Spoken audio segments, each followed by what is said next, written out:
Hello साथीहरू नमस्ते। आज पनि म फेरि राष्ट्रिय परिचय पत्र सम्बन्धी जानकारी प्लस पासपोर्ट सम्बन्धी पनि जानकारी लिएर आएको छु। यो चाहिँ ध्यान दिएर सुन्नु होला। यो भिडियो तपाईँ नभए तपाईँका साथीहरूको लागि पनि हुनेछ हैन। यदि तपाईँले राष्ट्रिय परिचय पत्र बनाउँदै हुनुहुन्छ भने ख्याल गर्ने कुरा के छ भने नि साथीहरू हैन, राष्ट्रिय परिचय पत्र बनाउँदै हुनुहुन्छ कहाँ बनाउँदै हुनुहुन्छ भन्ने कुरा एउटा त्यो कुरा याद गर्नु पर्यो हैन।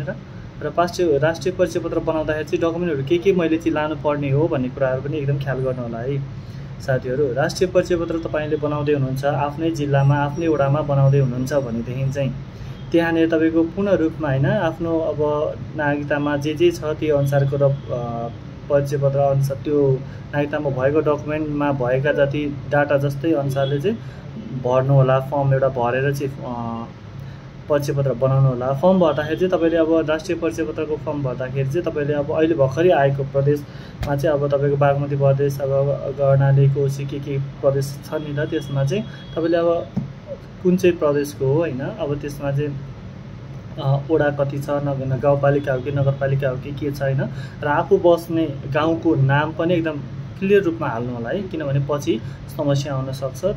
त्यही भएर साथीहरू राम्रोसँगले आफ्नो चेक गरेर अब सोधेर हुन्छ कि बुवाको नाम आमाको नाम नागरिकतामा जे छ त्यही राख्नु होला, हजुरबाको नाम जे छ नागरिकतामा त्यही राख्नु होला हैन, हजुरआमाको नाम के छ त्यो राख्नु होला, र तपाईँको श्रीमतीको नाम नागरिकतामा जे छ त्यही राखिदिनुहोस् होला है त साथीहरू। कतिपय साथीहरूले चाहिँ अब बुवाको नाम एउटा हुन्छ, बोलाउने नाम एउटा हुन्छ र अर्को भनिदिनुहुन्छ हैन, कसैको चाहिँ आमाको नाम त्यस्तै भन्नुहुन्छ, कसैको नागरिकतामा बुवाको नाम त हुन्छ नै हैन, आमाको नाम चाहिँ कसैको हुँदैन कि साथीहरू। त्यही भएर जे बोलाउने नाम हो त्यही भनिदिनुहुन्छ। अनि लास्टमा चाहिँ नागरिकतामा अर्को नाम हुन्छ, अनि त्यसपछि ला सर अब मेरो त बनाइसक्यो अब के गर्ने त, नाम मम्मीको यस्तो नाम रहेछ, फलानाको यो नाम रहेछ, यस्तो नाम रहेछ, अब के गर्ने होला भनेर चाहिँ उहाँहरू आउनुहुन्छ हैन। त्यसको लागि चाहिँ अब साथीहरू राम्रोसँगले आफ्नो डिटेल के छ, डकुमेन्टमा नामहरू के छन् त्यो सबै मिलाएर चाहिँ राख्नु होला, र फर्म भरेर परिचय पत्रको फर्म भरेर चाहिँ बुझाउनु होला। र फर्म भर्दाखेरि यदि तपाईँ विवाहित हुनुहुन्छ भने चाहिँ बिहा दर्ता चाहिन्छ साथीहरू हैन। यदि विवाहित हुनुहुन्न भने त नागरिकताको अनुसारले बनिहाल्छ हैन। यदि अब विवाहितै अब हुनुहुन्छ भने चाहिँ विवाह दर्ता चाहिन्छ साथीहरू, केटा अथवा केटी है त विवाह दर्ता चाहिन्छ नै है। तपाईँको अब डिभोर्स भएको छ भने चाहिँ डिभोर्स पेपर वडाको सिफारिस प्लस डिभोर्स अदालतको अब हुन्छ नि अब एउटा पेपर डिभोर्स पेपर हुन्छ प्लस अनि वडाको एउटा सिफारिस हुन्छ है साथीहरू यो डिभोर्सको केसमा चाहिँ है साथीहरू। अनि त्यसपछि तपाईँले चाहिँ अब त्यो अनुसारले पनि परिचय पत्र बनाउन सक्नुहुन्छ है। अहिले कतिपय साथीहरूलाई थाहा हुँदैन हैन, डिभोर्स भइसकेको हुन्छ अनि डिभोर्स भन्न चाहिँ फेरि डिभोर्स भनेर फर्म भर्नुहुन्छ अनि डकुमेन्ट चाहिँ डिभोर्स पेपर हुँदैन, जिल्लाको मात्रै हुन त डिभोर्स पेपर जिल्लाको मात्रै हुन्छ तर वडाको सिफारिस हुँदैन। त्यही भएको भएर उहाँहरूले धेरै दुःख पाउनु भएको छ साथीहरू। राम्रोसँग सुन्नु होला, डिभोर्स भएको केसमा चाहिँ तपाईँले डिभोर्स पेपर प्लस एउटा वडाको सिफारिस पनि चाहिन्छ है साथीहरू। र अर्को कुरा के आयो भने साथीहरू अब तपाईँहरूले परिचय पत्र चाहिँ बनाउनुहुन्छ हैन, परिचय पत्र बनाइसक्दाखेरि चाहिँ तपाईँको चाहिँ परिचय पत्रमा चाहिँ नम्बर चाहिँ आएको हुन्छ तर त्यो एप्रुभ भएको हुँदैन है। त्यो एप्रुभ नभएको बेलामै तपाईँले चाहिँ अब पासपोर्टहरू बनाउन जानुहुन्छ नि साथीहरू हैन, अहिले नै परिचय पत्र बनाउनु भयो र अहिले नै पासपोर्टको लागि जानुहुन्छ तर त्यो चाहिँ एप्रुभ भइरहेको हुँदैन। त्यस कारणले पनि तपाईँको पासपोर्ट बनिसकेपछि पनि तपाईँको rejected your not your found भनेर यसरी आउँछ कि मेसेज तपाईँलाई, त्यो चाहिँ पासपोर्ट अफिसबाट आउँछ। किन आउँछ भन्दाखेरि चाहिँ तपाईँको परिचय पत्र एप्रुभ नभएर है साथीहरू।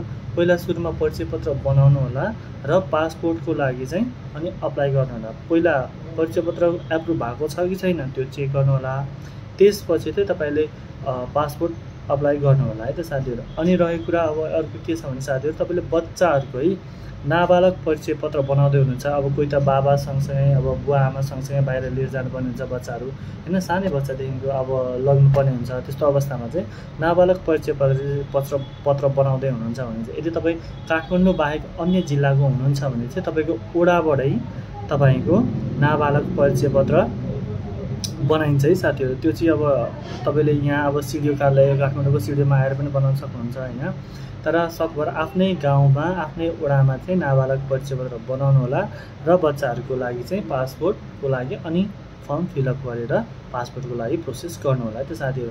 अब रहेको कुरा अर्को, अब तपाईँले चाहिँ अहिले किन राष्ट्रिय परिचय पत्र चाहिरहेछ र हैन, अब एउटा नागरिकता त्यसपछि फेरि राष्ट्रिय परिचय पत्र कार्डमाथि कार्ड यस्तो भन्नुहुन्छ नि, यो चाहिँ नेपाल सरकारले नै लागू गरेको कि साथीहरू। त्यही भएर अब सरकारको नियम त मान्नै पर्छ साथीहरू होइन।